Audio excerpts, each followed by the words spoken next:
Everybody downstairs. Come on, you guys, I got a surprise for you.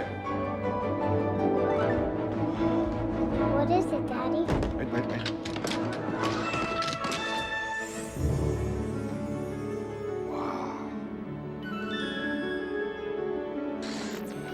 By the year 2005, Are you one's family? I guess so.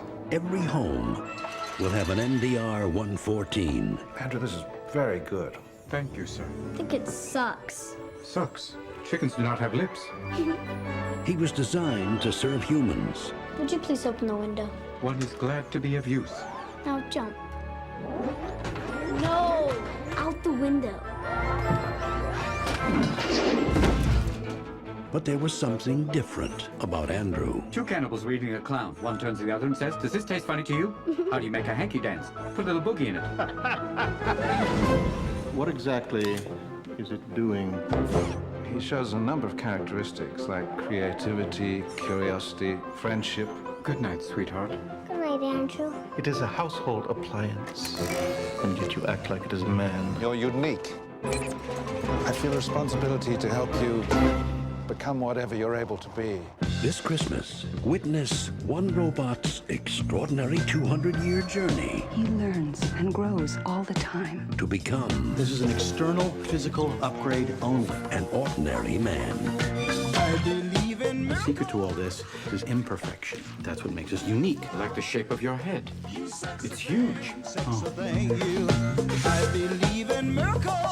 looks wonderful. Take the next step. Complete your destiny. From the director of Mrs. Doubtfire comes an epic story I saw the inner me. that will bridge the gap between man and machine. I am the proud owner of a central nervous system. You can feel. Will you perform an experiment just for the sake of science? All right. Kiss me.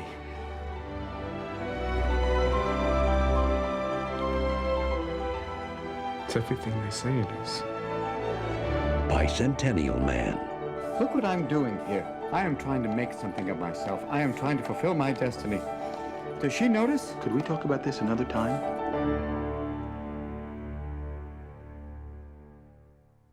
All right, we're all set. Welcome to the Film Hole Podcast. I'm Roel, And I'm Trevor, your hosts. and this week we watched a very special movie. Yeah, we're it's different because we're in person this week. Another one of our famed visits to one another. This Uh-huh. time in Colorado. Yep. Been all over the place. We're Uh-huh. going on tour next year. Look for those live podcast dates on our website. Yeah. So, anyways, Anyways, we're in person. We watched Bicentennial Man last night. 1999, And was- directed by Chris Columbus. Christopher Columbus, yeah. Did Famous I say for that right? famous for two things: discovering America and then directing this movie. Yeah. He's actually like, we looked it up last night. I didn't realize he's a big kind of studio director. This dude. Harry Potter. What else?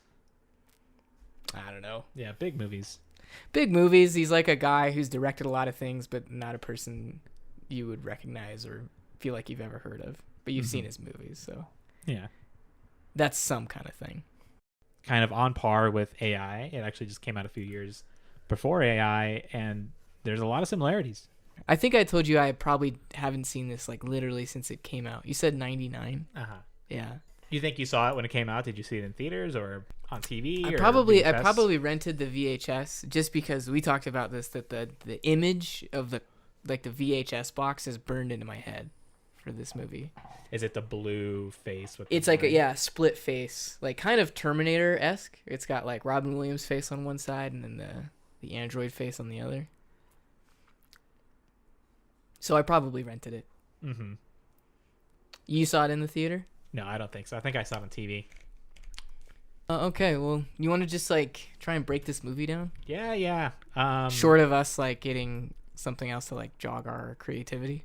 Let's just Try to describe. let's spoil it. I mean, it's a movie about this robot, played by Robin Williams, who joins this like upper class family, I guess it doesn't matter that they're upper class. It's just I can't like not see it throughout the whole time. Well, we talk about this a lot in Fucking- like throughout the movie, like the way you see class throughout the movie, where it's like the movie sort of presents this situation that this family is in as like normal, like this is a normal family, but they're like clearly upper class, and like there's not a single window into someone not doing super well in this movie. Right. Like everybody is like middle class or higher. And I guess it works because like when the robot first joins the family, he essentially serves the role of like a butler. Yeah. Doing menial chores and whatnot, and so I guess that's on purpose. And then just to like really spoil everything right away, a big thing of the movie is of this robot kind of becoming more intelligent and eventually So what's happening right now on gaining screen, civil rights. I think he's becoming more conscious in this sequence. Is that what's happening? I think so. Which is weird because it almost seems like he's they show him right before that like plugging into a wall. Like there's this whole scene where he goes down into the basement. So they go down into the basement, and like the main character, who is also, or the main like dad figure, is also the actor from Jurassic Park. He's like telling him all these normal phrases and like how to talk to the family, trying to like get him introduced to being a human.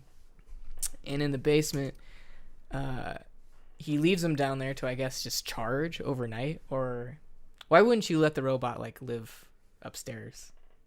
You just want him to stay in the basement. Yeah, they're like uncomfortable with the robot to begin with. Which I like that they touch on that. It's not this weird future where just robots are automatically accepted. It's like everybody's still a little bit wary of having this thing in their house. In the end of the movie, they revealed that the starting time period of the movie is 2005. Did you catch that? Yeah, at least that's when he came online. Yeah, so I guess that would be right here, right? Yeah. When they pull him out of the box. So not quite contemporary, 5 years in the future, which is like close enough. It's very close, but it's enough time to give them a little bit more liberty with like introducing a robot into a contemporary. Right. It's enough time for the scientists to figure it out. Right. It's all those movies are always so overly ambitious. They just expect so much of the future. Like 2001, like we figured out like how to travel to Saturn or whatever. I know. And this movie gets pretty ridiculous. Like so a lot of time progresses throughout the movie. 200 years actually, bicentennial, and the advancements in the environment in the world are just astounding. Give me an example. Well, a lot of the movie takes place in San Francisco. That's right. In the Bay Area. They build a lot. Yeah, there's like shots of the city where they just like Photoshop skyscrapers everywhere. Like that's their idea of the future. Hell, everything just gets like way bigger. Good point to bring up, like the parallels to AI. Yeah. Also a movie that starts with a robot being introduced after this. Yeah, it came out after. That's important to note because this movie has was a box office bomb, had terrible ratings, but it came out 2 years before AI. Yeah, and it's a worse movie by any standard, but it was there first. It was there first. Anyways, back to this plot thing I was describing. The android, who just looks like Robin Williams, like he's just like built to have the same sort of gaunt, square-shaped head as Robin Williams, and so is every other robot because they all look like him, right? Yeah, they all look exactly the same. So in this universe, just the robot is modeled after Robin Williams. He's like the original clone. So anyways, he's in the basement. He's plugging into the wall, and I guess like charging and then dreaming.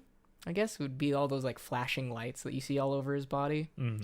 But they kind of, I just think it's funny because they show him plugging into the wall very deliberately, assuming to just charge. But it almost seems like he's interfacing with like some like computer or trying to learn something, like when R2-D2 sticks his little wand in the wall, but it's just a normal outlet. It's like a household outlet. Yeah, it's just power.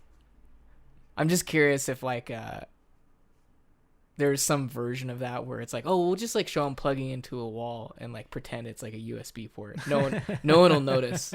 People are only gonna watch this on VHS. They won't be able to see what that is. They're like, is it like dial up, like where you get the internet through like the existing phone lines? So Right. it's like, oh, okay. The outlet is also the information jack. Yeah. I like how you got this sped up, the playback. That's actually perfect. Yeah. Not wasting too much time just watching it. Yeah. I'll have to admit something to you. I actually watched AI like this, like at 1.5 times speed. For like your real watch through of it Yes, with noise or no? with the audio? with sound. Yeah. And the audio also works. It's sped up. But Yeah, passable. and it's surprisingly like it does a good job at staying at the correct pitch. It doesn't sound like chipmunks. So we got So I want to say something about this movie that I do want to talk about is that the sci-fi in this movie is really good. explain that more. Well, I'll open by saying that it is based on a book by renowned science fiction writer Isaac Asimov, Isaac Asimov. who is a cool as fuck guy. I watched an interview with him on the Dick Cavett show that he had in the 80s, an interview show Oh, in the 80s. in the 80s, yeah. A lot of Dick Cavett stuff is like earlier than that. His like big talk show was in like the 60s, Yeah. late 60s. But he had a career as a journalist and interviewer, well into the 80s. There's I some love Dick cringy Cavett. interviews. We don't have to get into it, but Okay. I I love Dick Cavett for the record. Yeah, He's like my favorite guy on that lineup of people. He just seems like the most. I say that because he just seems like the most regular out of all of them. Like there's really? there's not too much of what I feel to be a character with him. He's just That's kind true. of he's That's just kind of talking to people. I love his style of tight, posh, intellectual. Just sharp as a knife. Love him. Yeah. And also kind of like he's like a little awkward and kind of like cute to watch. There's a great interview on his show. This doesn't have to turn into this. This doesn't have to. We're talking about Dick Cavett now. Anyways, like his interview with Isaac Asimov is great. He's like a really eccentric guy. He used to be a chemist by training. Asimov or Asimov. Okay. He did a PhD in chemistry, and like I looked up his thesis, and it's pretty cool. He's like this great New York Jewish type. He never travels, he's like a recluse essentially, but super congenial guy, like very happy-go-lucky, excited. You lost track of what you're talking about, didn't you? Yeah. We're talking about Isaac Asimov. He wrote the story that inspired Bicentennial Man. Yeah. Okay. You like him a lot. And so some of the reasons You watched an interview with Dick Cavett? Yeah. It's a great interview. And like he's one of like the science fiction writers. Alongside like Philip K. Dick. Right. These kind of figures. But yeah, so it's just all to say that the sci-fi is really good in this. There's a lot of concepts that Like what, as an example? Well, right off the bat, when he like is introduced to the family, remember that he like explains the 3 laws of robotics. Yeah. Is Is the 3 laws of robotics, like, is that something that Asimov created? I'm or not sure. Did he just write about it? I'm not 100% on if he's the one that created it, now that I actually think about it. And what are they, for the record? Are those like real laws that apply to like artificial intelligence, or is it just some kind of sci-fi-y thing that he came up with and people now reference? It's more serious than just that. Like it is like some of these people essentially think of like their work on thinking about AI and stuff like that as like academic stuff. That's like not completely fiction. But also they're not like real laws in any sense. They're just kind of like they're almost like policy recommendations for what the laws should be that govern robotic systems. Are they the same laws in quotes that you hear about in like iRobot? Yeah, they are. Okay, cool. Yeah, the exact ones. Nice. And what were they? Do you remember the year that iRobot takes place? Not that much in the future. I think we might have. It's coming up. It's 2035. 2035. Exactly. Yeah. It'll be here before you know it. That's a great movie too. Mm-hmm. Watch that in theaters. Yeah. That was one of those ones that was always on FX. Like yes, on TV. so much. Yeah. So much. And then I remember it came out in 2004 because there's like heavy product placement for like Converse in that movie. Uh-huh. He's like has Chuck Taylors. It's like big, like it's shameless in the movie. And he like there's a scene where he's getting ready in the morning and he like is lacing up his Converse and he's like, "What kind of," like his aunt is right there and she's like, "What kind of shoes are those?" Cuz they're like antiques at this point. Yeah.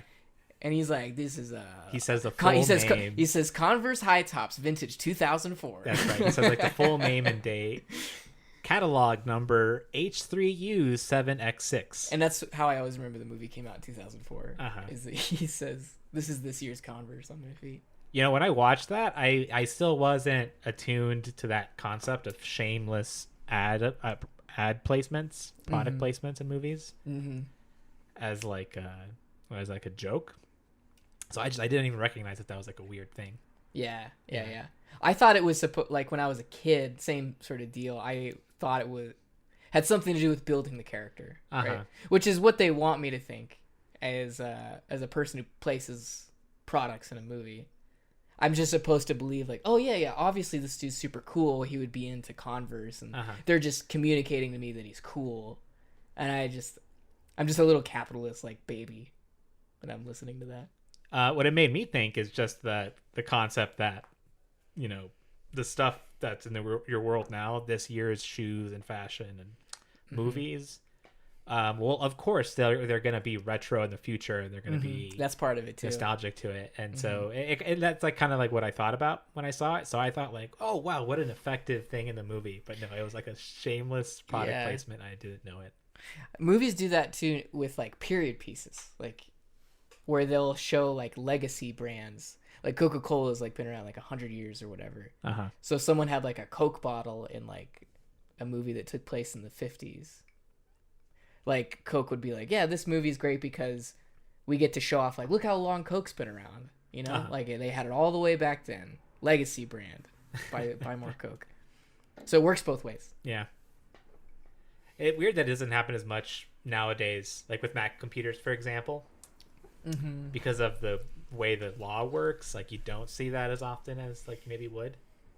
What do you mean? Like cheap sheet TV shows will just like put a sticker on it, or like reality TV shows will just put a sticker on it. Yeah, I always interpreted that as like the show or movie doesn't have permission from Apple to use their shit, and otherwise they would need to pay money to do it. Why would it be that way if it's like free advertising for Apple? We've talked about this before, this like dilemma of how product placement works, like who owes who money. Like, is it the advertiser because they are getting to be in this movie that will get a lot of eyeballs, or is it the person who's making the movie because that brand is so recognizable that they don't have the rights to use it in their movie? And I don't know. I sincerely just want to know. Yeah, I'm not saying that it should be like one way or the other. I don't care. Yeah, I feel like it just has to do with like what of those two things has more reach and notoriety than the other. Right. It's like, this is a Marvel movie, so like if you want to advertise Dollar Shave Club in it, like you're gonna need to pay Marvel. Dollar Shave Club needs to pay Marvel to be in the movie. But if you're fucking Apple and you're making like $1 million movie, like in Seattle, they're like, we want to show an Apple. Well, Apple's going to be like, well, you didn't pay for the rights for us to use that logo, so you need to pay us because you're showing this recognizable brand. And that's going to bring more notoriety to your thing. So you owe us for that. Right? I don't know. I know my ideas on this are just like not formed at all because I have no idea about legal stuff. Yeah, we like which is essentially what this comes down to. Yeah, it's fun to theorize, but I don't know anything about the law at the end of the day. Hey, I'm not an expert. So Bicentennial Man. Yeah, Bicentennial Man. This family has this butler, and there's this whole sequence of him trying to integrate into the family. The family has these two little daughters, one of which is like, a real just transparently like shitty like shithead preteen. The older one. Yeah, they go to such efforts to make you believe this kid sucks like right away. Yeah. Because they like as soon as the robot comes out of the box, she's like, "This thing's stupid." Like it's the cringy line. She literally says like, "This is stupid." Look what she's wearing. Yeah, she's got like some real 90s like backwards yellow baseball cap. That's how you know it's the bad kid in the 90s. This is the backwards cap. This kid's all over the place. But yeah, she doesn't like the robot, and that never changes like throughout the whole movie. Like they grow to be adults, like the children. And like you see like the punk version of that shitty kid, and she still just like hates the robot for no reason. That's right. Yeah, just never shakes. I will say that like the time jumps in this movie, which is an important component, right? The time jumps don't convince me that like a lot of time has passed at all. It does such a poor job of that. In terms of just the aging of the actors, that and just like how nothing literally changed. Like there's no like sense of like anything unplanned happening in like 12 years. That's right. Like, it's like nothing. There's nothing to catch up on. Exactly. Except like maybe a passing of the character or just like whatever is critical to the main plot line. It's like yeah. Like there's a part in the movie where the robot, skipping ahead, leaves and he's like, I'm gonna go be out on my own. You know, I'm gonna go do my own thing. I want to be free. The joke that I made while we were watching last night, I was like, who's gonna rent to this android? Because you can't just go out and get an apartment if you're a robot. Exactly. But anyways, he goes out on his own and he builds like his own house, like on a beach. Is that kind of what's implied? He like constructs his own house like from scratch on the beach, and he's like, I'm gonna live here. And then the title card comes up that says 12 years later, and he's still just in that house, like hanging out. Like nothing happened like in 12 years that like made him like reconsider what the house was, where it was. He just stayed there for 12 years and was like, I guess just carving things. That's his business, right? Yeah. He like makes furniture and carves figurines and stuff. Yeah. But yeah, you said it best. Like nothing to catch up on in that time period. 12 years goes by, nothing of significance happened until this character right now is dying. Yeah. I guess that kind of makes sense for the robot though, right? They do say that like time is like endless for him. Yeah. I guess 200 years. And he's just learning to be a person, so he's not even like intelligent enough to like have any more rich of an experience in those 12 years than just I think he probably just stayed in that house every day for 12 years and didn't do anything except carve. That's also like AI, you know, just what's that kid's name from AI, the character? I can't think of it. David? Is it David? I'm David. Does that sound right? Oh, the character's name or the actor's name? Character's name. I'm just gonna say David. Yeah. But yeah, he like goes to sleep in the ice box like under the ocean and wakes up 3,000 years later. But it's like, he just zipped ahead in time. Yeah, wasn't doing a whole lot. Right. It's a different situation because he's literally frozen. But you know, same rule applies. Both people have like insane amounts of patience. Right. We talked a lot about the kitchen last night, like the decor of the kitchen in the house. Yeah. Do you remember that? Very 90s. Very 90s and like still kind of cool looking though, like except for the backsplash. Like the cabinets look nice. The countertop is like wood.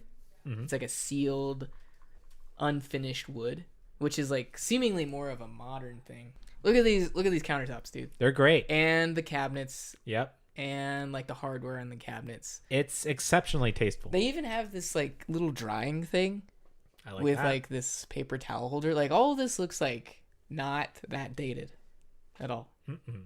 I'm into it. It's a good looking kitchen. Yeah. Maybe the sink would probably look a little bit different.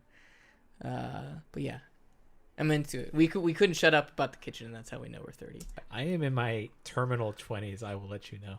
Is that a thing that you just came up with in the car earlier? Yeah. The terminal 20s.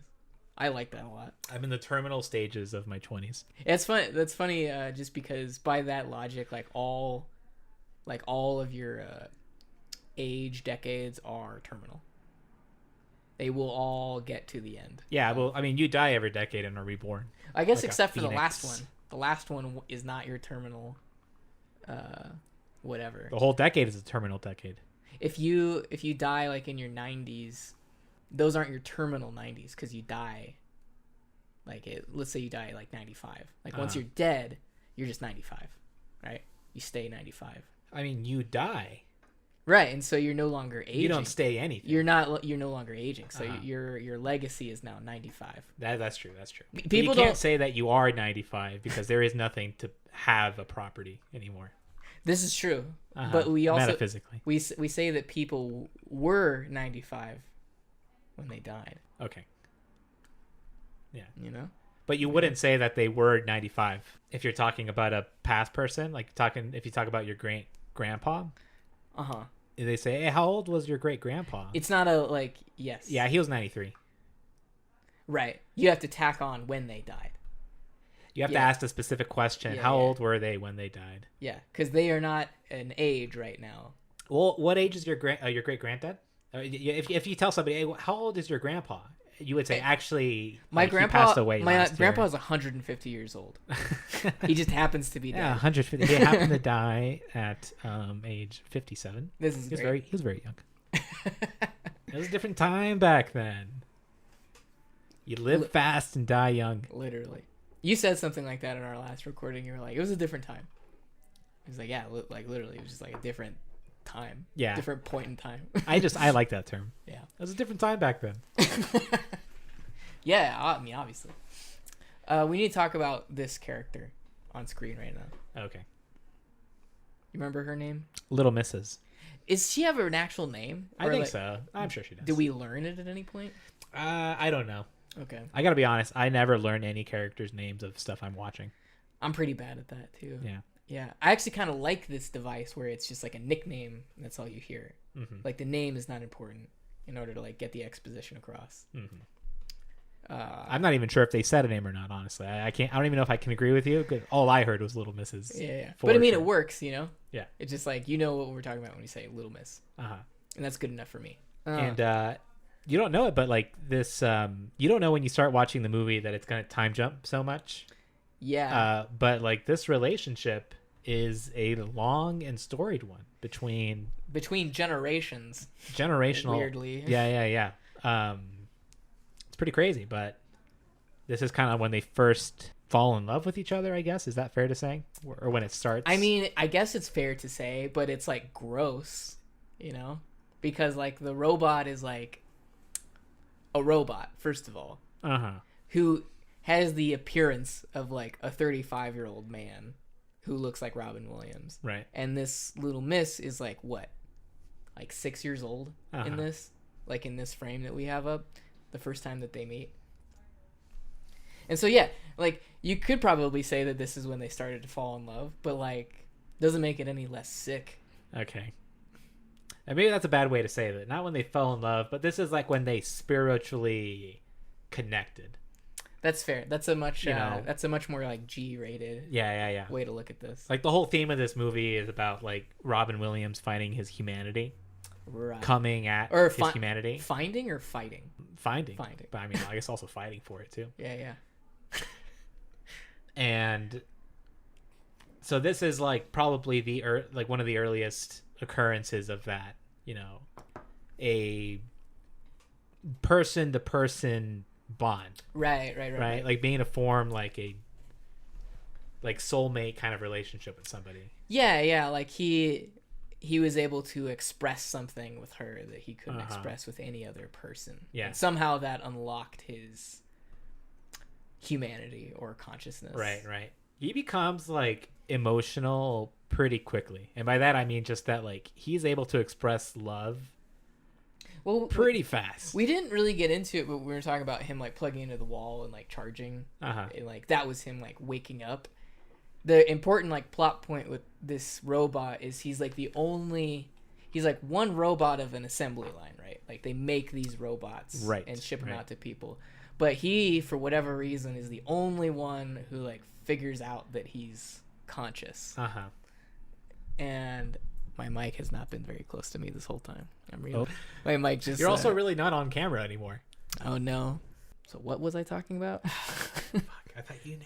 Okay, we're talking about Little Miss, real connection with a person, unlocked his consciousnness. He's the only robot. You want to talk about the plug again? He's the only robot. He's the only robot who figures out that he's sentient or conscious or whatever you want to call it. I mean, I guess he is the only one who is conscious at all. That is like, yeah, actually, yeah. And so like his quest, like maybe the halfway point of this movie becomes to find other robots that are like him. And the conclusion of that is that there are none. Like he's the only one that is like he is. That's right.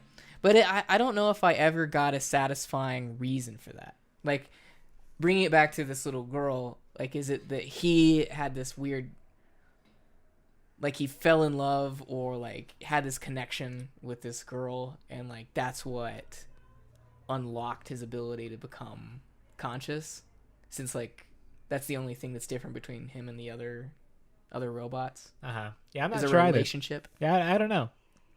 It seems like he's different from that very first scene with the plug-in to the wall. Like it seems. Yeah, I don't actually know. I don't actually know what that is. Why is he different though? And why is nobody else different? Yeah. Yeah. Yeah, never really explained. No, and it doesn't even try to say anything about it at all. No. Like it doesn't. It doesn't say like that the secret to consciousness is anything. It's just like it's just kind of there all of a sudden. It's more of a MacGuffin than it is like a discussion point, right? That's true. It's like, oh, he's conscious now. He's the only one who is, and so that's moving our plot forward. That's right. And also, it's a practical one because it's a whole different movie if it's about, multiple AIs, like a society of like a class of conscious AI robots.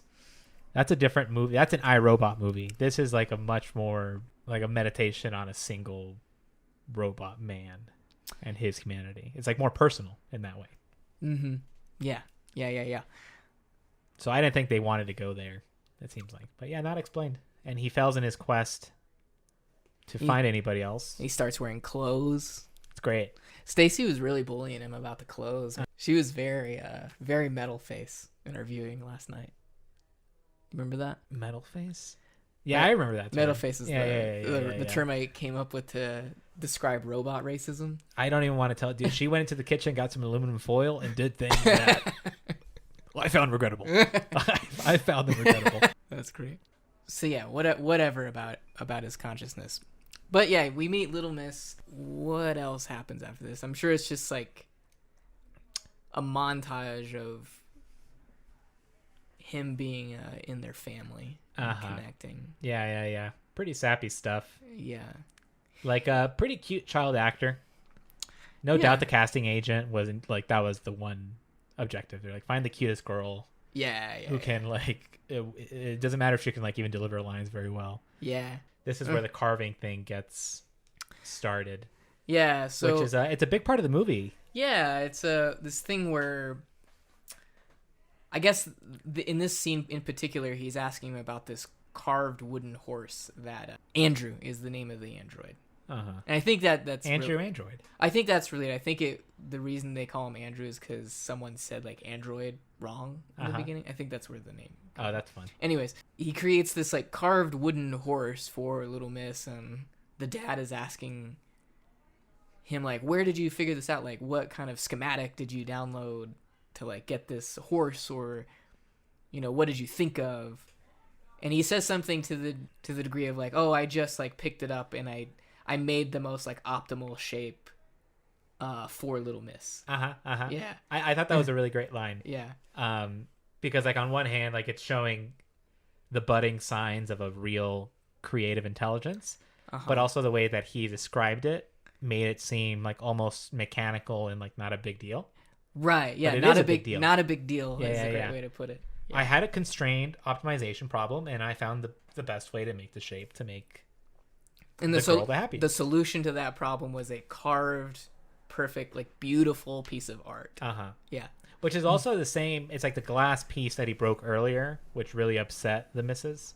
Yeah, that's true. I forgot about that. So he did create a new shape. He is replacing it. Yeah. It's a very subtle step forward. What we're describing in the absence of that glass thing that you just referenced, would be way cooler.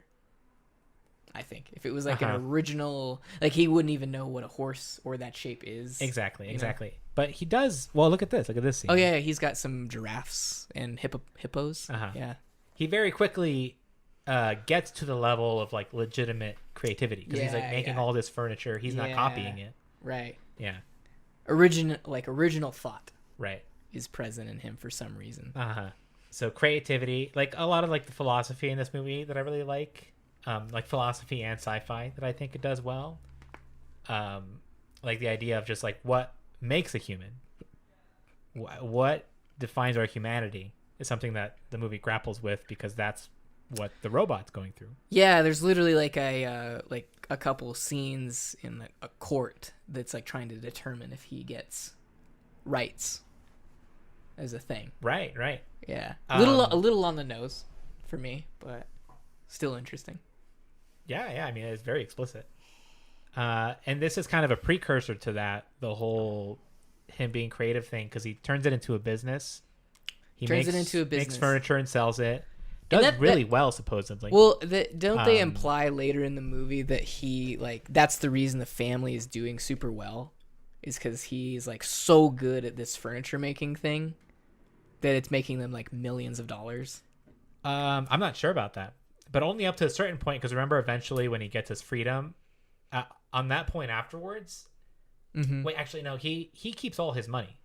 Because like when he tried to buy his freedom, what he was buying it with was all the money that he's made. Which is interesting because they always sort of just hint at it being absurd amounts of money, but they never speak in real terms. Right. They never speak in real dollars. They're always like, oh, this is like more than I make in a year. Yeah. And it's like, oh, no, this is just like 1 month for us. And then he'll be like, this is all the money that I have in the account. And you just see the actor like reacting to the check. You never like get a sense. It's crazy. Yeah. Why is the furniture industry so lucrative for them? It seems that's like that's my biggest problem with this movie. They're acting like it's like a fucking like Mark Zuckerberg. It's like oil. Tech giant. Yeah. It's like a big industry like oil or tech or military. Our industrial furniture complex is so good. It's akin to like creating the next big tech startup. It's crazy. Yeah. It's like if he's like, oh, he's great at making lemonade. He like is such a good mixologist, and then they're like, that's a real like capitalist take that this movie has. Yeah. It's just like if you just work hard enough at like whatever it is you do, you will be like a gazillionaire. Yes. Yeah. This movie is kind of like that a lot. But we're getting ahead of ourselves. Getting ahead. Anyways, I had a point earlier that so later on in the movie, he's advocating to like gain full personhood, and get like all of the human rights that everybody else gets. But earlier to this, like, is him just getting the right to the money from his own business. There's like a conversation in the movie where they're talking about like, well, where should the money of his stuff go? And the dad, who's like a little more traditional with respects to robot attitudes, traditional like there is any other view. In the movie, it's like an old-fashioned way of being, but he doesn't want to give the robot the money. He's like, oh, obviously that's our money, right? And then the daughter like defends him, says like, no, that should be Andrew's money. Yeah. Step one in like that's a step. Yeah. Step one in him like coming to his own rights and personhood. Right. But it should be noted that the family is still rich without that. Yes. Like they're still very well off. But it's not that. So you could use that as an argument to say that he's not a gazillionaire, Andrew. But like later on, when he meet like several time jumps in the future, when he meets the other researcher who ultimately helps him get like the Robin Williams suit and skin and organs and all that, he's like, I need someone to like fund my research. And Andrew's like, I'll fund your research. So seemingly just like a bottomless pit of money. For him at that point. Like able to fund research efforts that like revolutionize. Like the movie makes it seem like Andrew is mainly responsible for like advancing the entire human race with medical advances and who knows like what kind of scientific breakthroughs. Right. All on him. Right. What do you think of the appearance of the android in this movie? I love it. I really like it. It's like C-3PO like meets Uncanny Valley. to me, right? It's Yeah. like it's kind of like a doll face. Like Uh-huh. the eyes are really big and the whites are really bright in the eyes. Real sharp features. It's like a puppet. It looks like a puppet. I don't know. I find it like depending on the moment, I find it interesting but also unsettling. Unsettling. Yeah. Yeah, I can definitely see that. It's definitely nestled in the uncanny valley. Mhm. Yeah. Maybe that's one of the reasons this is such a flop. Is that they like went too hard in that direction, you know. AI is just a Haley Joel Osment, right? Just Hey. like just a little kid. Cute little kid. You got the actor name. Yeah. That's what I thought you were asking earlier. I'm like trying to remember the actor's name. So yeah, that was an important moment. We just had our first time jump. We went from them playing, him and Little Miss playing piano together. She's a little girl. She's showing him how to do a duet. I also noted at this part that it seems really well done, like as far as making it sound like it's a little girl learning how to play piano for the first time. Uh-huh. Which makes me just think it's real. Because I think it would be really hard to nail. Like, if you were telling someone who knew how to play piano, just, like, play it, like, kind of bad. To make it sound like it's like a child who, like, just doesn't really understand, like, rhythm. Uh-huh. Just, like, play it like that. Maybe that is easier than I'm making it out to be. But I just thought, like, oh, wow, that sounds exactly like just like a dumb kid, like, playing piano. I'll be fucked if that's not a stupid fucking kid playing that piano right now. I think that's verbatim what Trevor said last night. Anyways, they're playing the piano together, and then, like, the camera, like, turns around, like, while they're sitting on the bench, and then, like, all of a sudden she's like an older woman, like 30s woman. Sexually developed, for sure. Yeah, absolutely. So as far as the movie is concerned, it's like romance game on. starting now. Yeah. And it's they really put a pin in it because she gets up from the piano and, like, kisses him on the cheek. Uh-huh. There's, like, a big, like, smooch mark on his cheek. Uh-huh. And he looks kind of like blush, I guess. He's, like, reacting. His, like, mouth is open. You know? Yeah. Like a teenage boy. Yeah, like, getting oh their my first kiss goodness. or something. Yeah. Very cute. Yeah, and so that's the kind of affection that they've, you know, I like I said, they fell in love with it when she was a kid, but that's not really what I meant. That's just like when they kind of like bonded a little bit. Right. And that has just grown with age. You know, it's become more and more affectionate. Right. And at this stage, it still plays as like fairly innocent, like definitely non-sexual, kind of almost sisterly affection. Yes. Yeah, I'll agree with that. But they do go there later on. Yes, they do go there. They do go there, and it gets weirder because it's not even that person. Dude, it gets so weird. So how far was that time jump? Like 16 years or something? It's It's like a 10-year-old to like a 30-year-old. 20 years. She's got to be in her 20s, I think. In her 20s? Yeah. I don't know. She looks like she's in her 30s to me. Maybe that's me projecting for like my own selfish reasons. But also like the movie, you can't just go by the age of the person because like the actors are also asked to like play many different ages. So I feel like this is something I want to talk about. I feel like the further back in time you go with movies, the less they cared about like accurate like age representation. it's because they couldn't do a good job anyways. So why even care? You're not gonna not. I'm do time convinced. jumps. I'm convinced they just like cut corners because they were ultimately like people are gonna see this in a theater and not be able to tell super well, and then they'll see it best case scenario in home video, and no one will analyze it like beyond that point. So like we can get away with more. Now there's special attention paid to how realistically does an actor represent the age that they are portraying, because people will tell and they will like not like our movie because of it. I mean, it's certainly true that we do a better job of that nowadays. Yeah, we won't let details like that slide. Right. But that's just kind of like movies have just been, in all ways, have been less lenient to sloppiness over time. There's Like like the rise of the HD DVD.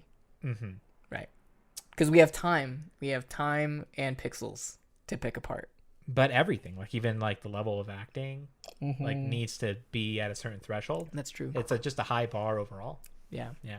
Got to keep making them better for some reason. For some reason. So anyways, Yay, Weasel. we got 10 years or 20 years. Oh, and we've got the punk sister still doing her same thing. Really cool. Look at that thing. Really cool vertical striped pants. Yeah. Love the fashion. Yeah.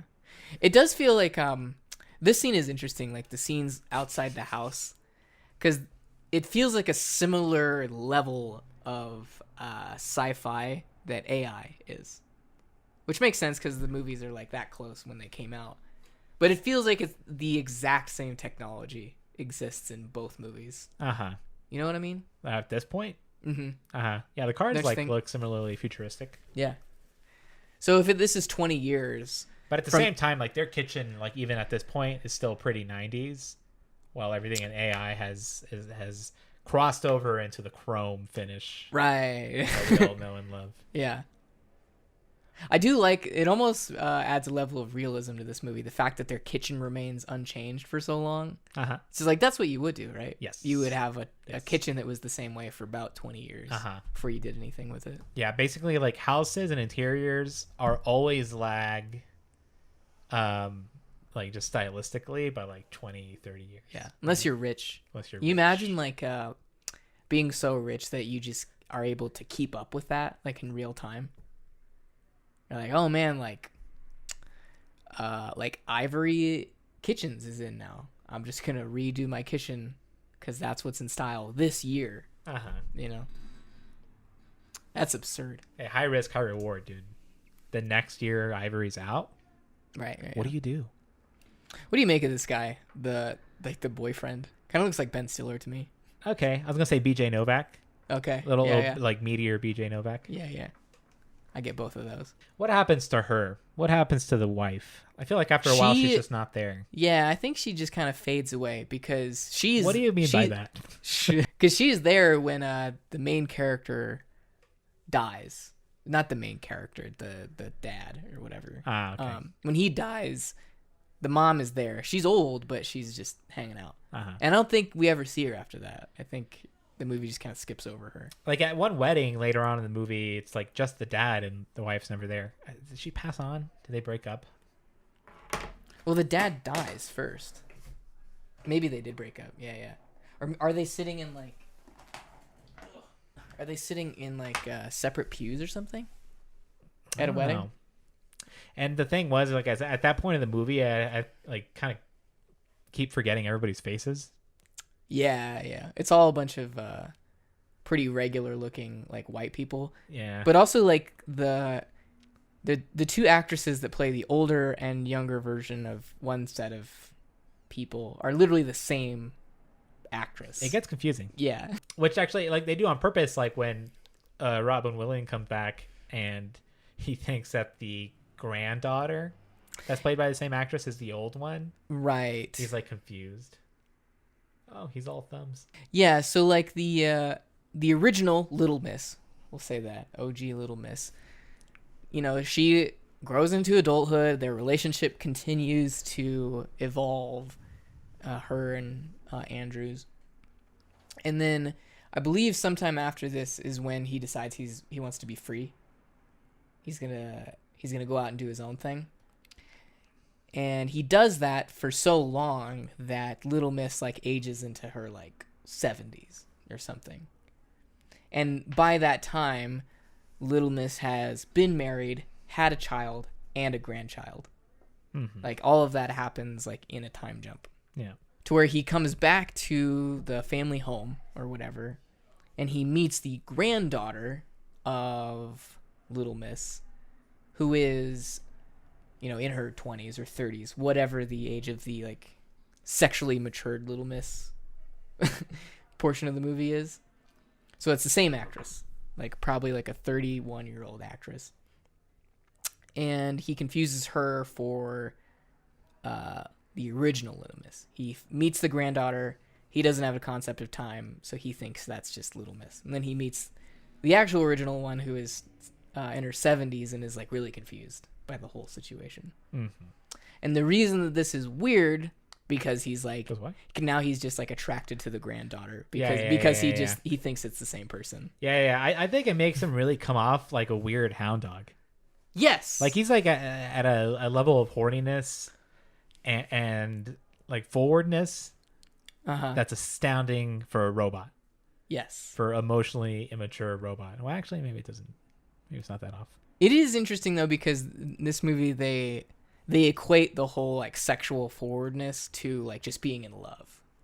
You know, it's just like it's this very innocent like, yeah, that's just what in love people do. You know, they follow their heart. They do the wrong thing is like what they say in the movie.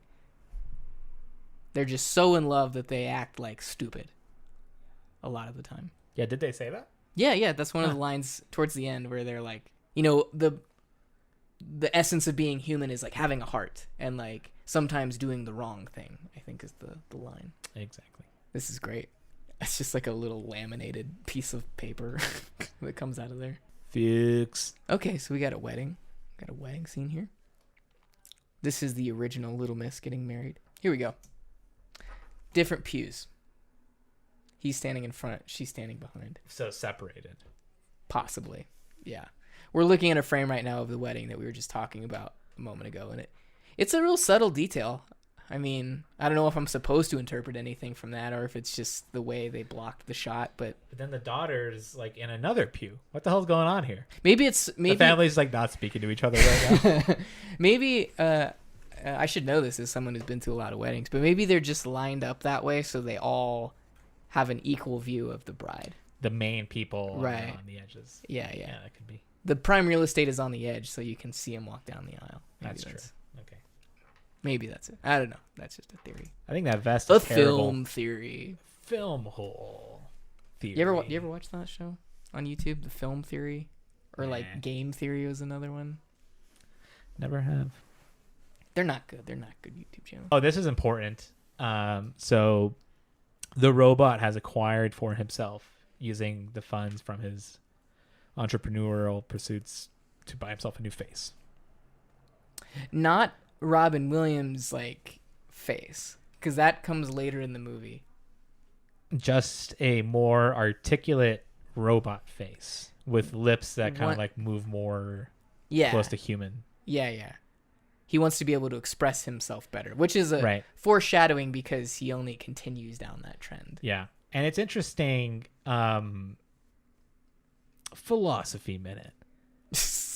Like Robin Williams, his main strategy to become more human, which he desperately wants to do, like a Pinocchio type archetype, which again, like AI, come on, is to improve his like physical self, to make his physical self more like humans. But what really, like, what that fight in the later part of the movie with the Little Miss's granddaughter is like her yelling at him to just be more human mentally, like emotionally.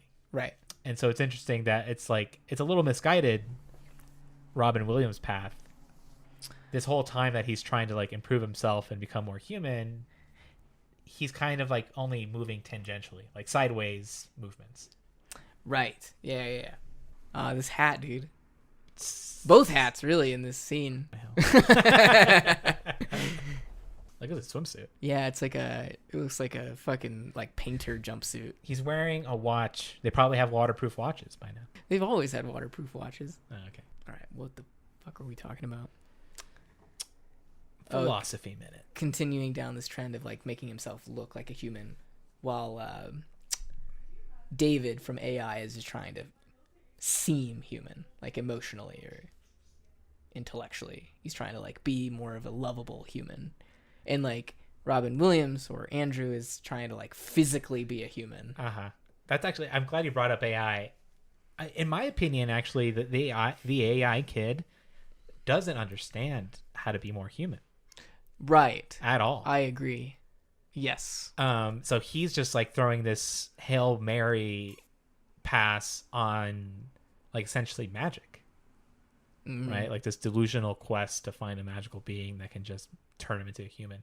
Yeah. Robin Williams is like a lot more like practical. Like he's actually like formed a strategy to make himself better. I think that in the universe of AI, that like the reason that he doesn't understand how to be more human isn't because he's like not good AI, but because he's like child AI. He's child. They like say something in the movie about how he's like, oh, it makes sense that they modeled you after a child, or like, oh, I understand this is difficult for you to understand. They like modeled you after a child. Yeah, his mind definitely is not like advanced. He's not intelligent, Right. particularly intelligent. When Robin Williams really is.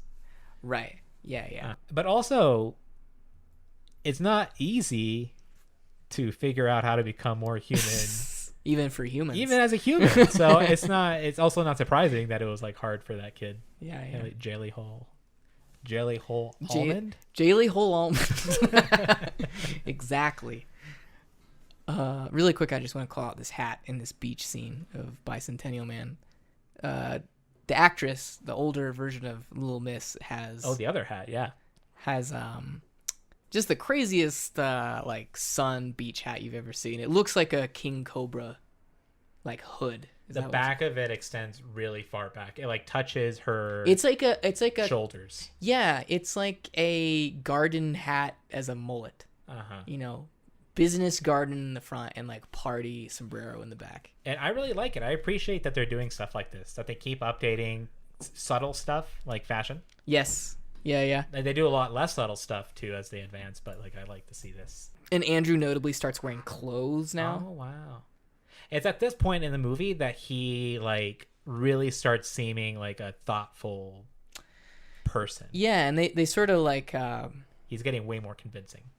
Yeah, and they talk about how he lets like the family lets him read a lot of books, and so he's just like starting to think for himself. And he's just like reading a lot of Enlightenment era literature. Right. On like, you know, freedom and self-determination. Right. These kind of like early American Yeah, it's stuff. great. It's great. Yeah, you get it. Crossword puzzle on the iPad. You can tell that that's just like a shitty fucking like box that has like an LED light inside it. It's just like a miniaturized like newspaper article that they just put on this like plastic box that has an LED or any light on the inside, because you can see like the light like right here. It's like more intense. There's just like a single light bulb under there. And when he turns it off, none of this goes away. He just like mimes like it turning off. It doesn't. Here, go. Yeah. Like he says like, oh, turned off there. It turned the light off. That's all it did. Yeah. I think it's. Yeah. See, the light's off now, but it's clearly the same. It's just a project. Just this cutout. It's a sticker like on the front of this like light box. Yeah. Terrible prop design. Not very imaginative. No. Anyways, at this point, yeah. So because he's been reading all of this Enlightenment literature, some Locke, maybe some Hawthorne, maybe some Walt Whitman on the side. You don't know his life. He's like all interested in gaining freedom. Like he feels oppressed. There's this whole like basically like slave narrative going throughout the whole movie. Yeah. Of him being in servitude and then obtaining his freedom. Right. That occurs. And the question of whether or not he should get his own money like ties very directly to that. Yeah, because like slaves were not allowed essentially to own property because they were thought of as property. Oh, got the updated kitchen now. Updated kitchen. But yeah, even like when the father, the patriarch of the movie, like ultimately grants him freedom, which I think in his mind, he never considered Andrew a slave. He was just part of the family or whatever. And for that reason, he has no problem, like in his own convictions, to tell Andrew, like, yeah, like if you want to be free, like go and be free, like whatever that means to you. He's not sympathetic to Andrew's like need here for freedom. Like he doesn't understand really his desire to be autonomous. Then why does he let him go? That's a good question. But he definitely takes offense. Like he was mad at him for 16 years for wanting to be free. In his mind, he thinks that he wants to leave. Like that seems to be what he's convinced of. Yeah. He's like, I guess it would be like... he's offended in any case. He's offended because he probably considered him part of the family, And if someone comes to you and says, who, it's like if I came to you and was like, hey man, I just want to be free of this friendship. Like, I feel like I've put in a lot of time and effort in this friendship, and I think it's time for me to like do my own thing. Okay. And you would respond with like, what are you talking? This was a mutually agreed upon thing. Why are you saying that like you're oppressed right now? Yeah, I think that explains his mindset very well. But importantly, this situation is not like that because Robin Williams is truly a slave to this guy. He literally owns him. Functionally. Not functionally, like legally, like in every sense. That's what I mean. Yeah. Yeah. And that's a really strong thing that really runs through the entire movie, culminating in, the end spoiler of him getting that freedom, being finally fully recognized as like a person. It's cool. It's a pretty inspiring. Like, I gotta be honest, I was choking back tears. For what in part? The finale? When he's old, or yeah. Okay. I think like the final scene when he finally got his personhood. Yeah. It's cool. Yeah. It's a real heroic moment, but also not though, because it's totally subverted by him just dying. Yeah, I don't understand why they made that choice right before it happens. Well, I guess just to make their argument here, what they say after that is like, oh, maybe he didn't need to hear it from them, which I guess is them telling them that in the end, like, Robin Williams like found peace. Like, he knows himself to be a person. He didn't. His loved ones know him to be a person. He doesn't need. That is a theme. I think they literally say like, why do you care about the approval of like these other people? Right. Like that you're a person. Right. So that does make sense, but it's more meaningful if he like recognizes that on his own. The trouble is that if you want to look at it as like a civil rights for AI sort of thing, that like AI kind of lived and died with Andrew. Right. Like, he was the only person like himself, and like and he died. There was only ever one version of that. What do you think of that? I like it as an idea. The civil rights aspect of it. I mean, if you're like that other robot and you're like, oh man, like the girl robot that you like play for a sex joke later. Remember her? Yeah. Like the sassy one. If you're like one of those and you're like watching Andrew like show up at like the World Congress, I think is what it's called. You're like, fuck yeah, dude, like civil rights for robots. And then he dies, but like he left a legacy of like he paved the way for like the rest of us. I think that would be a very cool sequel idea. Yeah, but that like they never indicate though that like there's anyone else like Andrew. They do not. And I do like that idea that in every other like instance of like AI in movies, it's this like replicatable thing. It's like, oh yeah, we gave birth to AI, and also of course AI is omnipresent and like you can copy it and like make many different versions of it. Here it is like a special thing that no one can figure out like how it works. It's this like immaculately like manifesting thing. Yes. That like no one knows like where it came from. Almost divine. Which is cool. It's a little too religious-y for me. I mean, the whole movie has like religious undertones. Yeah. But I like it. And overtones. If you take that part out of it though, I do just like the mechanic of AI being this like scarce thing. Cuz it's not like that in any other movie. That's true. That is true. That's why I think it's so special that this is a movie about a single AI. Because it makes it so different from every other movie. Because like the ground rules of, because all the other movies, they're like sociological implications of like this class of robot people and what does it mean for the rest of humanity. And like the Matrix, it destroys the world. Right. But this is not a movie about that. Right. It's a AI, like the other movie, like it's tries to do something similar, right? Where like David is like he's an AI among many, but he is special. Like he is more believable as a human. Like when they meet him in the Flesh Fair or whatever it's called. Like the 90s sitcom dad who's like the tech guy.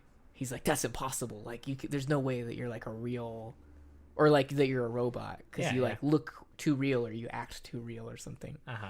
So he's special in that way too, but it still seems like a world evidenced by like some of the other AIs where it is still like robots like feeling things is not a weird thing in that universe. It's still prolific more than it is in this movie. It is true. Like robots in this movie are just like robots. They are not like these intelligent automatons like they are in AI.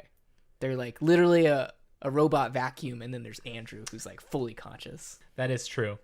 In AI, The movie. the movie, they are definitely more intelligent, and they're portrayed to be as more empathetic characters, or like deserving of empathy. Like Gigolo Joe at the end, like his death scene being beamed up into the helicopter. Right. He's like, "Remember me." So they're definitely they're imbued with more humanity than the robots in this one. Right. On purpose, because it's meant to draw attention to the fact that like Andrew is special. Uh-huh. He Like is that whole not. idea earlier about how, like, wouldn't it be cool if this, like, Andrew seeded a robot AI revolution? Uh-huh. That is hinted at more strongly in AI, where all of the conditions for that are, like, established, that they're persecuted Yes. unjustly, Yes. and that they're deserving of empathy because they're so scared, you know. So it's a civil rights situation Uh-huh. in AI. us as the viewers think there should be more civil rights in the movie AI because of the way they treat them. Right. Uh-huh. Right. In this movie, There's only one dude who's really like deserving of that question. Like, does he this deserve one, rights? in Right. in Bicentennial Man, Right. exactly. And the rest of the robots are dumb enough that you don't feel bad not considering them for Right. the entire movie. They appear to just be machines. I like the skipping ahead a little bit when he does meet the girl android. Well, first of all, we want to say that Filmahol has coined the term mandroid. Uh-huh. I'm not Googling it because I believe that we came up with it first. Anyways, the girl android, when he meets her, she's this really like bubbly, like funny, silly, like she dances and sings, this very gregarious robot. And he takes that to mean that she is special. Uh-huh. But like you learn just like moments after you meet her that she just has a, in quotes, personality chip. Uh-huh. And you said something about that, how like they've basically faked consciousness with these other robots by having a personality chip. Something that like But very superficial. something that like passes a Turing test, maybe, but like not something that you can like definitively say is like conscious or not. I think something that you can definitively say is not conscious. Well, no. What about that scene where the girl gets mad at the scientist guy Well, and like freaks out on him? Was that explained right afterwards to be something else? yeah, What I was was actually really disappointed in that because what you're referring to is you see her as this like happy, loud, kind of singy, songy robot, and then at one point she gets like mad, and he's like, "What are you doing? Like, why are you so mad?" Like, the researcher guy, and she's like, "Well, I'm just doing all your bitch work. Like, this sucks. I don't like doing this anymore." And you think, at least I thought, maybe I'm alone in thinking this, but I took that to mean like, oh, she's evolving now. Like, she's becoming more like Andrew. Yeah, of course. Yeah. But watching it just a couple more minutes, it made it seem like it was just a joke. Uh-huh. It was just a joke because Andrew says like, oh, I just swapped out her personality chip. She's like more interesting now. Okay. Which sounds like he just made a more complex or nuanced chip for her personality, but He like programmed an angry robot, essentially. right, he didn't create consciousness, or Yeah, she yeah, didn't yeah, become conscious as a result of that. Okay. And so it seemed like that whole her getting mad was just like, isn't it funny that the robot's like cussing at him now? Okay. Yeah, that sounds right to me. And so in that case, yeah, this movie definitely does not want you to consider the idea of other robots in this universe being conscious. Yeah. It's just about Andrew. Yeah. So the kitchen looks better now. Yeah. So we've jumped ahead another like 20 years or something. So the patriarch is in he's in this old is, age now. This is like a real nice, like subtle futuristic kitchen. Like if you actually look around and I like my favorite feature of this kitchen is that there's like a strip of like stainless steel that runs along like just the edge of the countertops. Do you see that? Yeah, right here you can see it right here. It's just like bent steel or aluminum that just runs around the perimeter of the cabinets. I hate the floor. Floor's it bad. makes it look futuristic, but I do hate it. The floor is bad. I don't like the stove, just because like black glass appliances is very 90s. Like that's just straight up 90s. For whatever reason, they had not figured out stainless steel appliances in this future, which just like objectively look better. Stainless steel appliances. Yeah, I have the black glass finish on my stoves. Oh yeah, and I'm very offended. But you agree that's like a 90s stove right there. I can't. I'm actually not sure, honestly. I just don't think I've like maybe paid too much attention to that. Okay. Like when I watch movies and stuff, I don't think I noticed the kitchen. I just spent a lot of my time looking at real kitchens. Yeah. Yeah. Old and new. I think you're the fact that you're a homeowner is showing very much like in the way you look at stuff around you. What do you mean? Like I don't look at I don't look at kitchens. I'm like really not into buildings as much as other people are. Yeah. That is a trait that you acquire as a homeowner. You acquire it quickly. It's as an acquired trait, and I've acquired it. iRobot had a really good like robot drawing scene. Jill, for context, we just saw a frame where Andrew's drawing. Yeah. He's sketching. Yeah, it's like I remember that very distinctly, how he had like two pens or pencils in either hand, the iRobot robot. And he just vibrated his hands like a printer. Like a printer. Yeah, exactly. And that created like a perfect, like impressionistic, like perspectively accurate drawing. I love that. Yeah. I love that. A robot would just be like, of course, I just go I scan through all Z coordinates and then progressively line by line I build the image. Yeah. And what other ways are to do that? Right. Oh, another time jump right here. 16 years. Yeah, so this is at the point that he had bought his freedom. The matriarch character, the grandpa, the father. Patriarch. Matriarch would be the woman. Ah, shit. Patriarch. Got mad. Like, upset. And, like, it speaks to that character as kind of being... Like, in the analysis of this movie where the parallels is, like, a slave freedom narrative, the father kind of plays, like, almost a southern plantation owner, very regal, but also, like, very set in his ways. Yeah, a little stubborn. Yeah. And the scene we're about to watch is him on his deathbed, only in the final moments of his life, like coming to the realization that he was being hard-headed. You know, a dying man looking for peace and forgiveness. I think this is a great scene. This is one of the good ones. This scene right here is the best.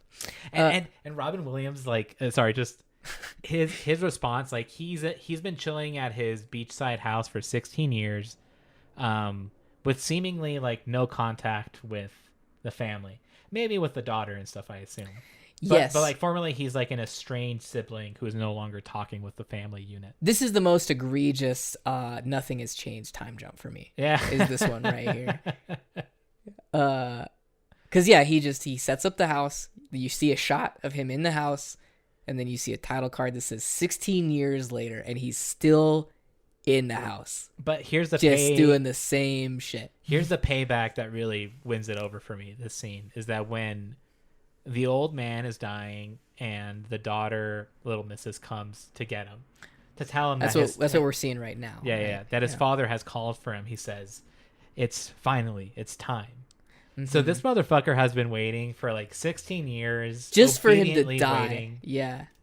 Just waiting for him to die. No, not waiting for him to die. Patiently waiting for his time to come back. Because in his mind, like, he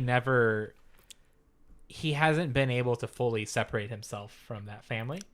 Like, when he goes, he says, like, okay, like, whether you call or not, I'll be here obediently and I'll be waiting for you. And that's what he's been doing. Yep. Kind of like a dog, you know? Yeah. I mean, I think that's kind of what they're modeling, like this Yeah. behavior off of. Yeah. Similar. Yeah. Really quick, I just want to talk about his house. I know we were just talking about how I'm a homeowner. Hey, and I sure. talk about buildings, but Do it. I want to talk about Andrew's house because I find it really interesting. God, it's tasteful. I hate this Stained glass windows. data moshing thing. Yeah. So notably about this house, I think, is that it's like not insulated at all. It's like not, and that seems like an intentional detail, right? Because he's not a person. He doesn't need insulation. He's no plumbing. no plumbing, No no electricity. Maybe some electricity. just He's to got charge tools. up. Yeah. Yeah. But he's like an expert craftsman. They have established that at this point, and so like the house is all handmade, and all of the windows are stained glass. So I would just assume it's based on the character that he also figured out how to do glass work or something at one point, and he did all that himself. I think so. Like you can assume like he's made dressers and like cabinets and stuff with glass and stuff. Yeah, he's an artisan. This is like honestly kind of my dream, is to just live in this like wooden house and just make beautiful like wooden things all day, and get paid gazillions of dollars to do it, and it's on a beach. Andrew's a great woodworker, and it's time for the patriarch to die. He's a pinnacle of masculinity. And honestly, like the joke about how this furniture maker guy can make your house, he can make your furniture, it plays to like Robin Williams' character's benefit. Like you have confidence in this robot. He is a competent robot. He's the breadwinner, carpenter robot. It gives you a lot of confidence in him. Yeah, just as a person. The fact that he can make his own money, that he's skilled, good stuff. Yes. Yeah. I really like how his head is transparent. That's like a real like 90s and 2000s thing. Is like transparent casing to show like gears and circuits. Oh, there on the side. Yeah. Yeah. Like I think in this scene, like this dude is supposed to be like fucking 95 years old. And he looks like he's, I don't know, like 70. That hand looks good, though. I think that's a real old person's hand. The hands look good. Yeah, there's like a later scene where it's him and the granddaughter, Little Miss, when they get old together. There's a scene of them like grasping hands, and they look real. Makes me believe that they're just real old people hands. That's what I would do. This was a fun scene too. Just like the son mother dynamic, like a kid that I don't even like. I have no idea who this kid is. Yeah, and they never set it up. It's the kids. There's only one kid that's ever good in the movie, and it's like the original Little Miss. Little Misses. Yeah. Never missed. But yeah, every other kid that you see, like the older sister and then this guy, they all suck. And they make it a point to show you that they suck. Yeah. This kid thinks that kids these days are brats. Yeah. Except for the one good one. Yeah. Yeah. Who gets married in the church. That's right. Yeah. That is a good like argument for in service of this movie being like kind of Christian. Like there being some like Christian themes in here. Yeah. I mean, not dogging on it, but just it does come through in a lot of places. Like even in the ways that like the whole thing about him starting a business and making money, like to me seems like very like rooted in Christian morals. Puritan like work ethics. You know, like what makes a man? It's his trade. It's like being a hard worker. It's being Jesus was a carpenter. Jesus Christ, dude. Yes. Yeah. Yes. Yeah. Of course. Yeah. Of course. Wow. That is not a coincidence, dude. No, probably not. No, it isn't. Probably not. Mega Golden Gate. No, I think that's a really good point. Go back, dude. It was like genetically modified. These are like mega bananas. Wow. New York. Skywalk with the two towers. Important detail here. In this movie, like the two towers are still standing. Obviously, it's like 1999. Yeah. But the newest addition to them is that they have like skywalks between them now. You can get to either tower, like in the middle of the towers. Great. Do you love skywalks as much as I do? Because I think they're fantastic. I think they're really cool. Yep. I love being in them. Then there's this whole like walking through the wilderness. These shots of him walking through the wilderness is like 2 locations like in like Utah and Arizona. They probably like increased the budget of the movie like unnecessarily. Like we're gonna put 2 shots in here of him in the desert. It's gonna be like $200,000 in our budget. We're introduced to the Man, I love it when movies take place in San Francisco. I kind of like want to get like a list together of great San Francisco movies and like maybe binge that a little bit. Yeah, that'd be cool. Yeah, Big Trouble in Little China. I've never seen that one. Have you? No, it's going on my list. I mean, it's like a parody of like action heroes, right? Like a John Carpenter like action hero. Not a parody, but like an exaggeration of that genre, as told to you by John Carpenter. Who's the main guy? It's Kurt Russell. Kurt Russell, that's right. His guy. That's John Carpenter's guy. Yeah. Yeah, I want to see it too. And like the imagery is like very iconic too. It's like the mullet with like the tank top. It's like got maybe the first time I saw that like new kind of retro wave look with like the stripe, like the stripy look that you see on like 80s. Anything that's like retro 80s, like stylized, it's like the chrome letters and like the grid ground. And like the pink like cursive font. But that movie, like Big Trouble in Little China, is like what I associate as like the original version of that. Like it's like what Kung Fury is, but like for real. Yeah, I see. The hyper 80s aesthetic. Hyper, like kind of cool. It gets a specific type of 80s, like cool 80s or whatever you want to call it, chrome 80s. Anyways, why are we talking about that? Big Trouble in Little China? San Francisco movies. Yeah. So this is like this scene where he meets the girl robot. Like she's supposed to be like sexy here, right? Like there's like a close-up shot of her like pelvis, like when she hits her like dance button or whatever, and she like goes into dance mode. And then it's a reaction shot of Robin Williams with his mouth like on the floor. He's like, "Oh my god, this is like the hottest robot I've ever seen." That's what the scene implies, right? Exactly. That was a little more like rubbery than I thought it would be. His face. I feel like that's just a product of like the costume design on these things. They're just sort of like painted to look metal, but they're all just like plastic and rubber. They weren't very good at like faking the materials for this movie, I think. Like he looks like he's made out of plastic to me. He doesn't look like he's made out of like titanium. He looks like a movie prop to me. You know what I mean? But this is supposed to be like the high-tech articulated face. Yeah. I'm just talking about the suits in general, like in the whole movie. Okay.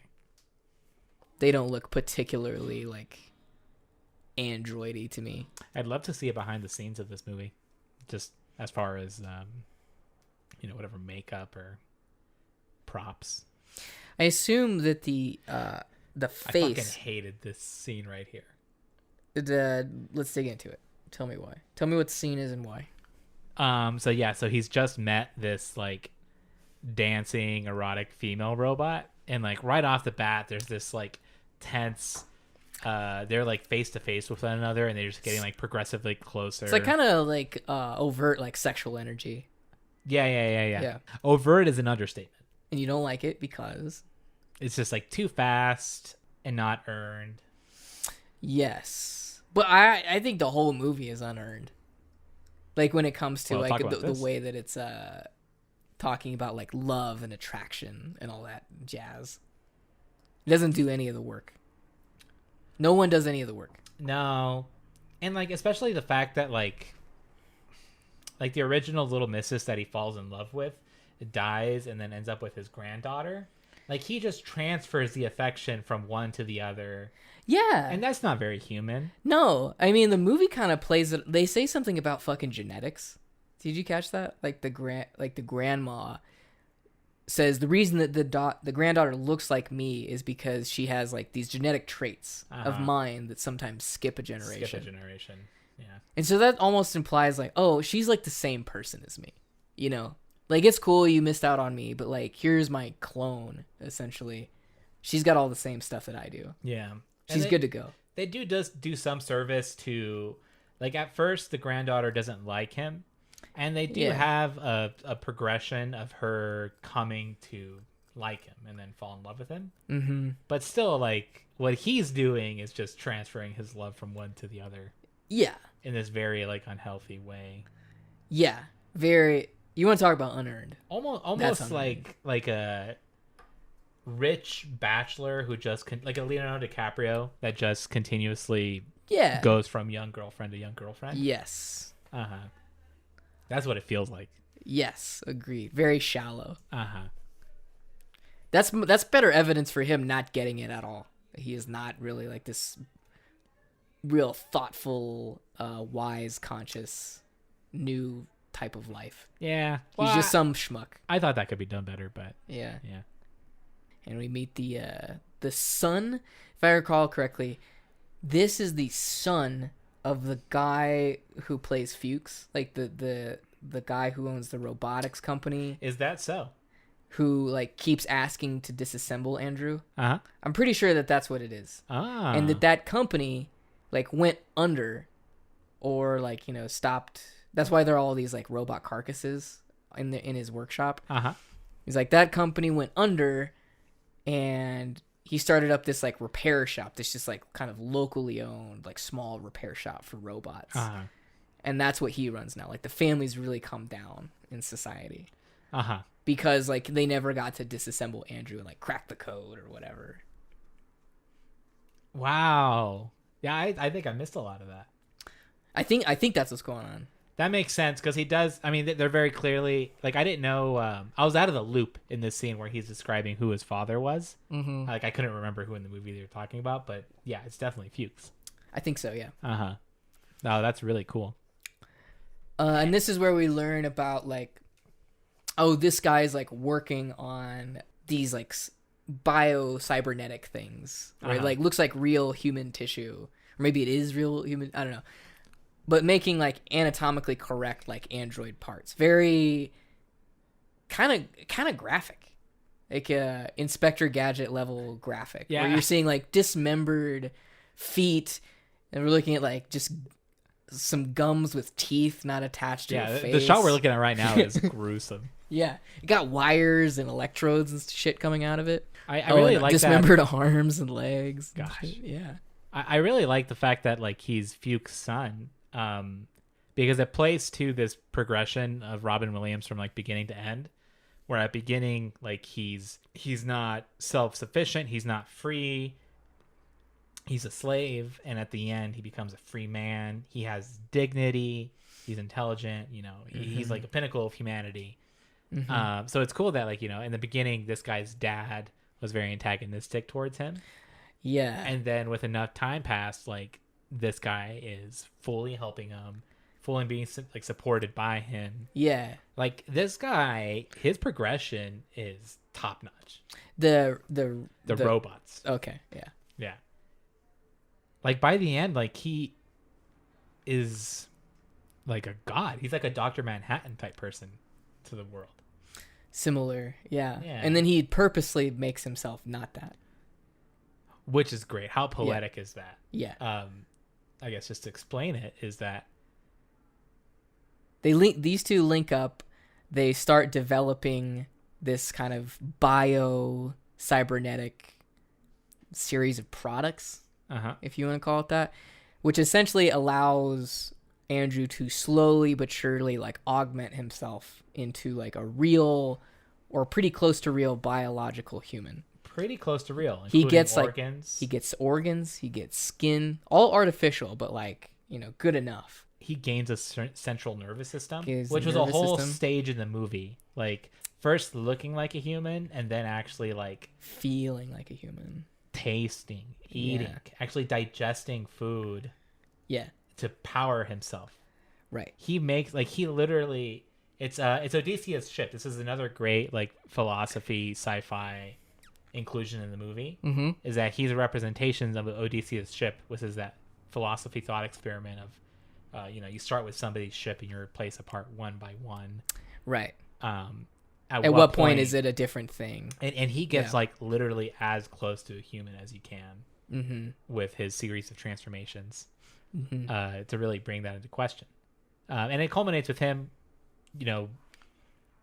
making a case for himself in front of the government of the world to grant him human rights, and they deny it to him.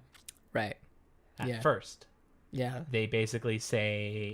it is funny, though, because it is like the people who... Because he does it twice, right? He comes to the World Congress, which I think is just funny by itself.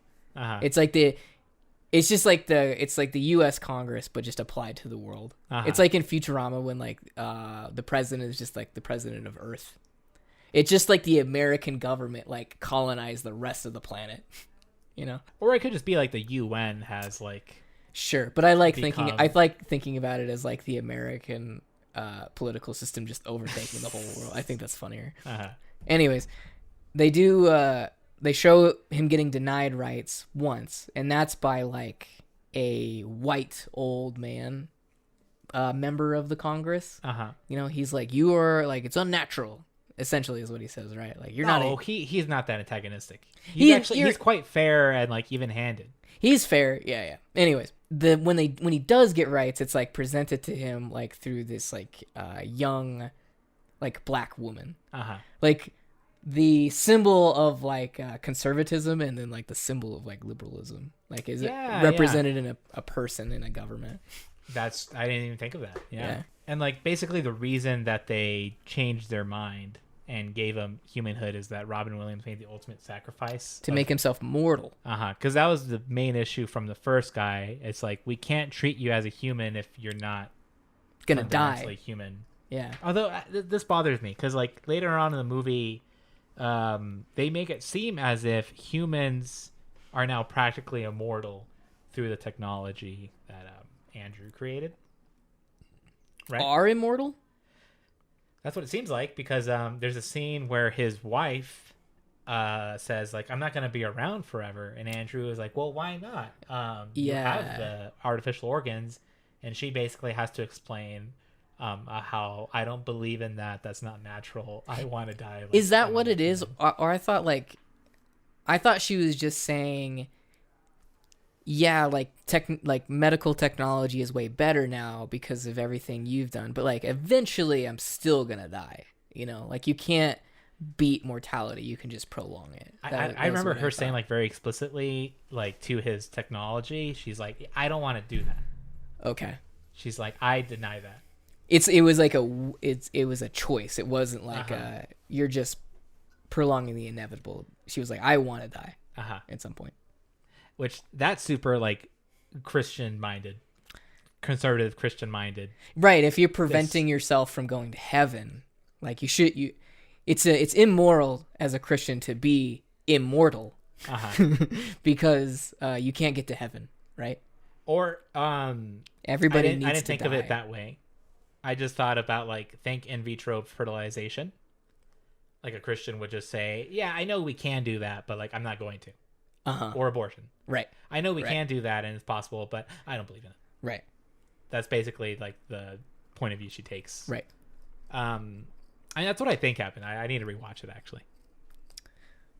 But it's weird that if that's the case, then that kind of undermines like the original guy's argument. Yeah, I think that people still die. That's my theory. Just because if he chose to become If that was the case, if he was immortal, then it wouldn't like matter to everybody else. If everybody else was immortal, right?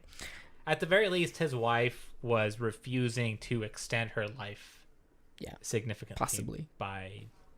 Possibly. How long is this movie? 2 hours 11 minutes. It accomplishes a lot. This scene right here is so gnarly, man. I had a very visceral reaction to this. Are these reverse shots? Possibly. Yeah. I didn't even think about that. They started with a more formed face, and then he like messed it up. And then they these shots right here, they just look so uncanny. It's like disturbing with a capital D. Oh yeah. Oh god. Look at that. Then that's a real face now. Seemingly, or it's just like a really good like latex like cast or I something. I want to know how they did this. I want the behind the scenes on that. Yeah, but it's just like, and they do a lot of cutting back and forth. To contextualize this for the listener, we've got like a cyber skull, right? That's on like a mount, just like a metal skull, and the researcher doctor who's helping out Andrew has this like malleable bit of like clay rubber flubbery substance. Yeah, yeah. And he throws it on the skull, and he's like, I'm gonna he just like with his own bare hands like morphs the face of Robin Williams. He's like, in addition to being this great like technology guy, he's also just this very talented artist when it comes to like sculpting, like 3D sculpting. And I love what he's saying about how he's like explaining to Andrew how you want imperfections. Yeah. And how like that makes you more human, like the things that make you unique make you more human. Mm-hmm. That's a nice family-friendly message. Yeah, agreed. But anyways, this cutting back and forth of him talking about that stuff, and then you seeing the face as it's being sculpted, just I don't know. I'm trying to get to that. Yeah, it just looks so goddamn real, like the way that it's shot. It looks like it's a real Robin Williams' real face, like right there, like on that skull. He peels his face off, his like original sort of metal face, and then sees himself in the mirror like with the exposed like circuits and everything. That's the funniest joke of the whole movie. Yeah, freaks out. But it's also like just the quality of Robin Williams' scream, I think, like adds to the comedy there. It's a if you heard Robin Williams scream isolated from everything else, you would be able to identify it as Robin Williams. Yeah, and there's something funny about that. All right. Oh, that's cool. They like print on the flesh. I kind of forgot about that. Nice. It's like a 3D printing pen. I love this because this is like it's real-ish technology. Like, have you seen those like 3D pens? You can like write. Whoa. Hair transplants. Yeah. Man, they were able to get away with so much just like gory stuff in the 90s just because it was like robot flesh. You know? Yeah. But it's like you just look at it, that's like very gruesome. It doesn't matter if it's supposed to be a robot or not. Yeah, AI plays that to really nice effect with like the that weird like Colosseum robot genocide scene. Very nice effects here. Very good looking. Very good looking. I would like a behind the scenes on this actually. Zoolander, incredibly good looking. Ridiculously incredibly good looking. It's a single take. That's what's like super impressive about it. Is that the head goes from back there to right there, and it's like it's really him. There's no cut in between. Yeah, I love that the movie took more than halfway of the whole runtime to get Robin Williams' real face into the movie. I think that's like super cool. Yeah. We talked about this a lot. Where like, you think Robin Williams is the guy in the suit though, in the rest of the movie? That's a question. Do you want to look it up? Yep, it's him. He's in the suit. Wow. Oh yeah, this director did Mrs. Doubtfire. That's like that's one of the other notable ones. That's right. That did also have a lot of makeup. This is the guy. I can't believe this guy's name is Chris Columbus. Yeah. This guy's British? Yeah. Doesn't have any pants on. Dude, there's really some scenes where the dad's accent slips. I thought he was supposed to be British in the movie. Oh, are you serious? I think so. I don't know. Maybe I'm making stuff up. Huh. That would explain, like, yeah, my observations. Yeah, the guy is like really not good at an American accent. He sounds British the whole time. It's like he's not even trying. Another British person. Yeah, and she was listed as Little Miss. Oh. So like it seems like we might have not ever gotten that character's name. Huh. What are they gonna say about this? Of course they would put that in the trailer or whatever this is. It's a real winner. Yeah, what is this? This is great. It's like a little 5-minute BTS featurette. Looks like Porsche. After the car. His version of an insult is like likening somebody's face to like a dumb piece of technology. Older technology. Yeah. That was a fun, playful little little thing. Anyways, should we finish this up? What do you think? Well, we've talked about the ending enough already. Yeah. We haven't really held back on that. Let's see if we like. speed through here, see if we get any more insights. These are nice shots. You really get a nice appreciation for cinematography from speeding it up like this, because you get the whole scene like kind of condensed. It's all like Mike rumble right there. Yeah, here's where things get weird. This is when he decides like, all right, so the original one that I was in love with is old now, and that's gross. So I'm just gonna find myself interested in the granddaughter now. Yeah, isn't that like just exactly as I said, like an old man? Yeah, it's gross. And this dog shows up. I forgot about that. There's like a dog who like becomes his companion. Just randomly like that? Yeah, I missed that the first time. Yeah, through. yeah. Where does yeah. dog come from? Yeah, he just shows up. I mean, I assume it's just supposed to be more evidence of his like humanity building, but this dog does just come out of nowhere. Yeah. That does play nicely into that. Like now he has gotten a, subservient type species. Yeah, To go underneath him, he's going up in the hierarchy. yes, He's what elevating. it means to be human. Yeah. This is where they're talking about like what it means to be human, like having a Cool. heart, doing the wrong thing, blah blah blah blah blah. So now we're This is the hospital. original Little Miss is dying now. That's where we're at. And we're in this like the 2001 A Space Odyssey hospital, all white. Yeah. This scene, we commented on it last night. I think Stacy did too, where it's like a Little Miss dies. The granddaughter is also there, and she's sad. And he's like, "Man, doesn't it really suck that you can cry and I can't?" Like he makes it all about himself immediately after she dies. All of us like drew attention to that. We're like, it's such a selfish thing. Yeah. And he's supposed to like the whole movie is supposed to be being promoted as this very selfless, like idealistic type of person, but in that moment he's very man, like I'm having a bad time, like this isn't fair. Yeah. In a way, he's being very human. Yeah, that's fair. That is fair. He's being selfish. He's like hurt. He feels like it's like super unfair. Yeah. Almost like a moment of growth, really. Yeah. But in the it doesn't absolve him of the sin though. You still get mad at him at that moment. Hey, but the very fact that we can like assign blame to him is like steps in the right direction. Yeah, for sure. There you go, buddy. Yeah, because he struggles with negative emotions a lot in this movie. He's too good. He's too doting. He's too generous with his time and can't say no. Right. Does he ever end up saying no to anybody? That's a good question. Because like Stacy made the point that like that's a good question. When he wanted to buy his freedom, he wanted to just continue being their servant. And like she made the point that that's like really unsatisfying because he's not really exercising his freedom. Right. And if he's unable to exercise his freedom because he's not human enough, then he can't really escape being a slave. Right. If he can't rise up to claim his humanity. It is interesting because it's like we've been talking about their whole relationship, like him and the granddaughter's relationship, as like transgressive. But like that is evidence for exactly what he's trying to do, is become a human, and humans are inherently kind of scummy. So like if he's gonna like hook up with the granddaughter because that's his like primal desire, he's certainly more human for it. You like that? Yeah, right on. He acquires these like character flaws. Yes. Yes. And it's a good thing. It's sort of like in like a regular movie where the hero is supposed to transform to become like a better version of him or herself by the end. This movie, like the goal is the opposite.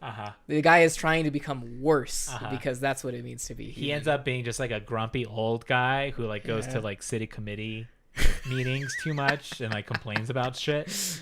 And it's like, I told you to get that street light repaired months ago. Real Inspector Gadgety here. Yeah. Turns into just kind of like a rom-com at this point. When Robin Williams shows up as like the guy, it becomes like just full on like 90s rom-com. I gotta say, it's less sci-fi now. Yeah, and I had scored this part of the movie maybe not as high.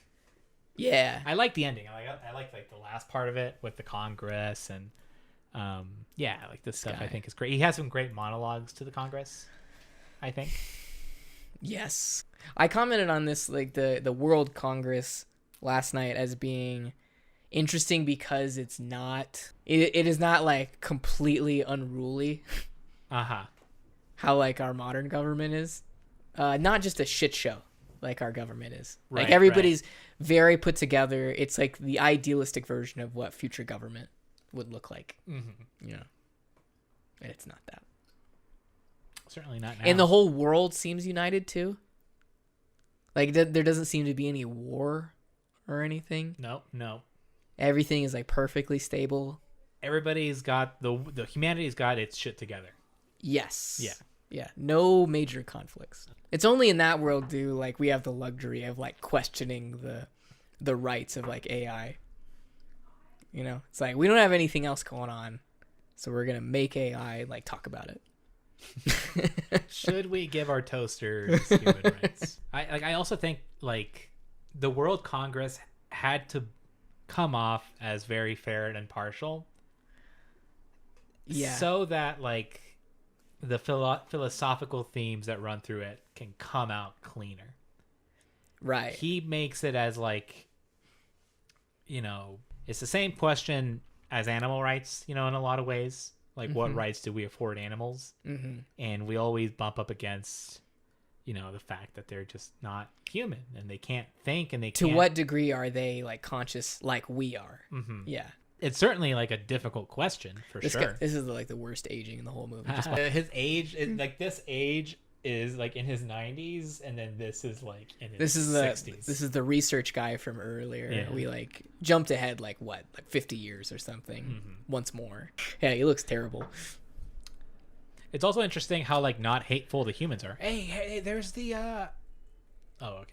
What were you gonna say? That there's the future president of this organization, but no, that we are in the future where she is the president. Like I thought I saw her like in the background and she got promoted in a future scene. Yeah. Let's talk a little bit about this part right here where it's after he has decided, okay, they didn't grant me rights because I'm basically immortal, and that makes me functionally not human. And so I'm going to make myself mortal. I'm going to make it so I can die. Also motivated by his wife telling him that she's going to die and him saying that like, I don't know what I'm going to do without you. Right. Yeah. So it's sweet in that way. Yeah, More, it's kind more of of a love story rom-com thing. I'm gonna die. It's a little deeper there. If you're gonna die, and the way he does it, I think, is kind of interesting. They just kind of like replace his blood. That's what they make it seem like. They're like, we're gonna put human blood in you. I didn't catch it. And that's very like well. that's how you're gonna die. They did something. Is that what it was? I want to say it's almost that simple. Huh. Yeah. They're like, we're gonna put human blood in you. Okay. They just like turned off the switch that like makes you immortal. Speaking of big dumb switches, you gonna talk about like the ending of this movie? Sure. So, to wrap this whole like movie up, he comes before World Congress and he's like, "Hey, I'm old and dying now. I think I'm more human for that reason, and I'd like to be recognized as a person. And we should say too, this whole pursuit of acquiring rights wasn't for some like humanitarian purpose, but it was because he wanted to marry Portia. Remember? Yeah. We keep talking about this guy like paving the way for like civil rights for androids, but really it's just like he's all horned up. He just like wants to marry this girl that he likes. That's true. I mean, I think it's both. It can be both. His sure. sexuality like is inseparable from like the rest of the Not movie. unlike a human. Sure. Yeah, I yeah. think so. I actually think that's right on. But it also like touches. It's like it got a nice parallel to like gay rights Sure, yeah. and their right to marry. Uh-huh. And it also does go back to like the deeper topic of just human dignity, of being allowed. It goes back to freedom. Like he wants to be able to live his life the way he wants to. Right. And even though like he doesn't need the approval of this Congress to be an authentic person, he still wants it.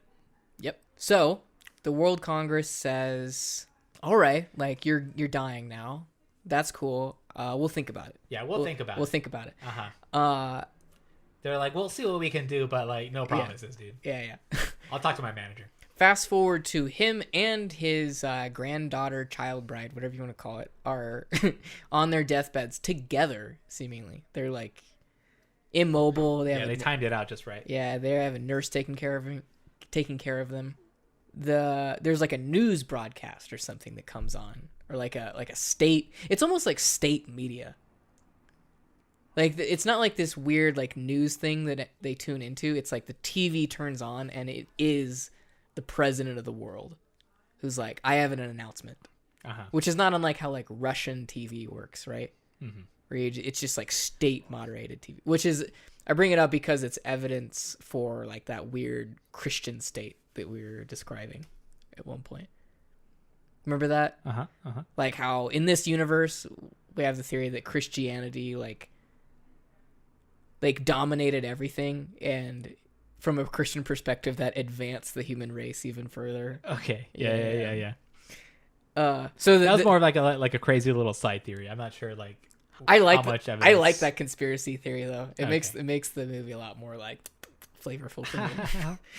Like Starship Troopers, right? It is like Starship. Right. Yeah, That's totally. like essentially Totally. basically like fascist country. But anyways, TV comes on. President's like, "Hey, we made a decision. Andrew, he's this android." And at this moment, Andrew died. And she was like, "Okay, listen up, everybody."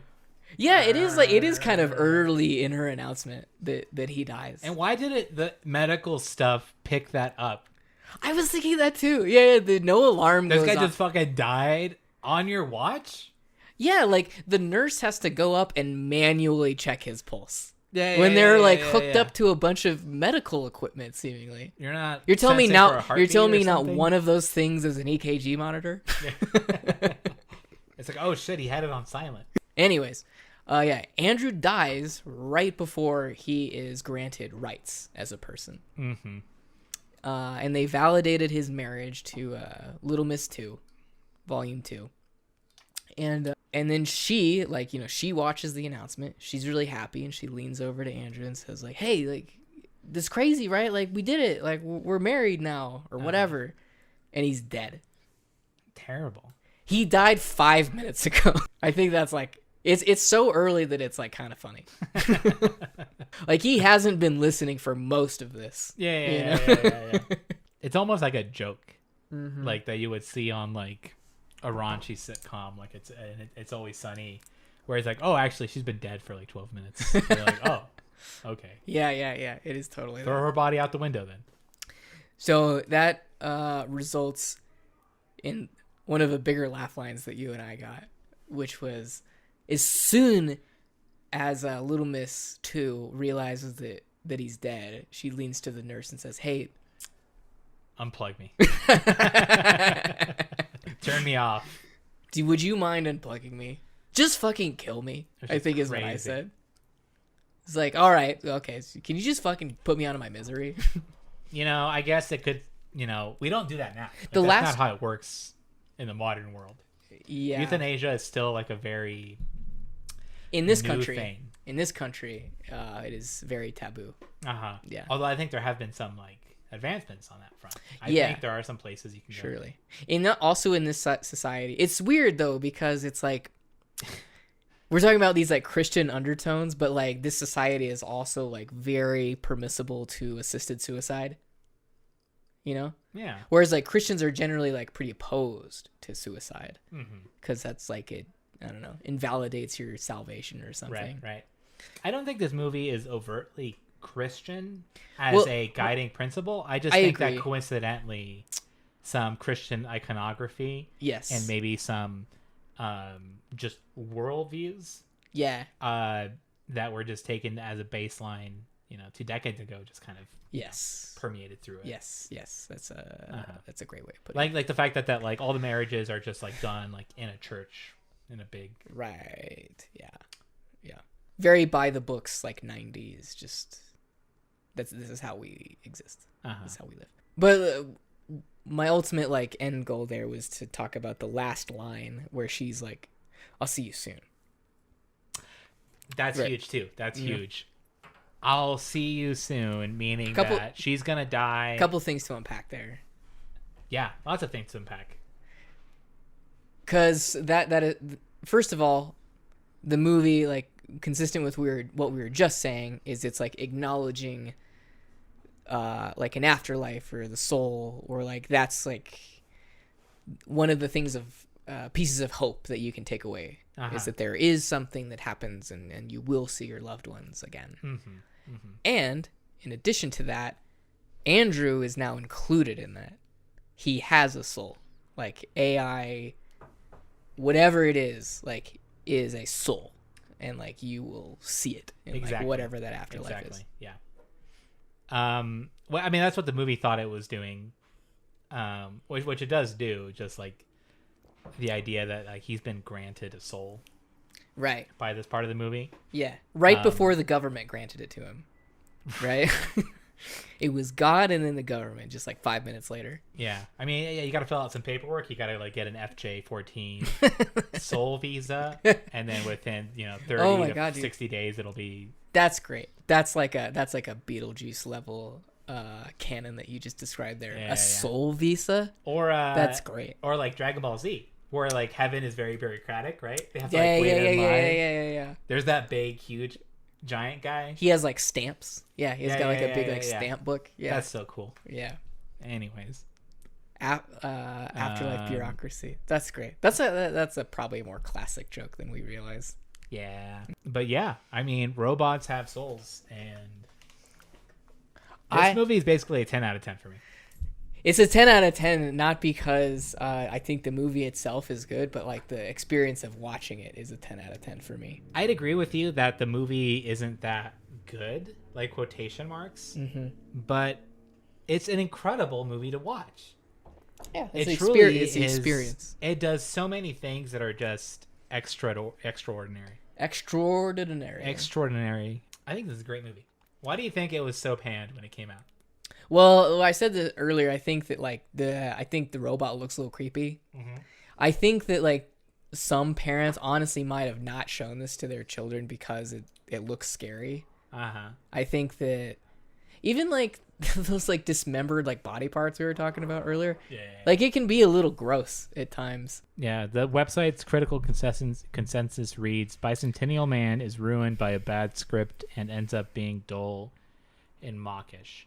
And I think they're picking up on, like, when I say that it's not a quote unquote good movie. That's why they're saying in this Wikipedia that entry. Like I understand where this is coming from, but at the end of the day, it's such an effective movie. Yeah, it's such an original movie. It's such a well done concept. Yeah. And it does so much. Yeah. I don't know, dude. I think this is better than AI. Oh, fuck AI, dude. Don't tell the Wheatleys that. Those are fighting words for them. For reals. I mean, for reals, though. Joe Biden, I'm serious. All joking aside, man. All joking aside, Jack. He's like whispering. You seen this over here? This is a good movie. I don't know, man. I think I could get down with that. I think I could get down with that opinion. I don't think it's crazy. Well, here's the thing. AI is a better movie. Quote unquote. In quotes. Quote unquote. In quotes. Yeah. This, as a movie watching experience, I think I may find more enjoyment in this than I do AI. I agree. I'm having a hard time critiquing this movie very well, and like. Well, it's because it sets the bar for itself as a like movie to be taken seriously kind of low. Right? So once you get past that, once you're like, okay, this is just some fucking movie, then you can enjoy all of the bullshit in a very like clean way, like unencumbered by the burden of making a good movie. Right? You can just sort of enjoy the ideas that the movie has. Yeah. Filterless. Yeah. I think the critics were probably like really bothered by the movie's sentimentality. Sentimentalic. And just like there's cheesy stuff in this movie. Yeah. For sure. But it's not a deal breaker for me. I mean, I just like ignore it. Like I don't care. Right. Man, I agree. This is I had a great time watching this movie. Yeah, for everything we just said.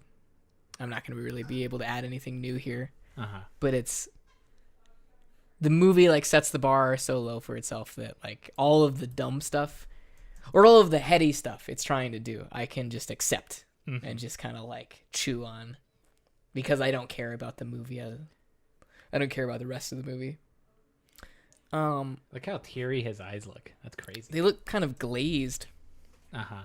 He looks kind of baked in the scene. Hey man, can I have some rights? Yeah. It's funny how dick motivated this guy has been the whole movie.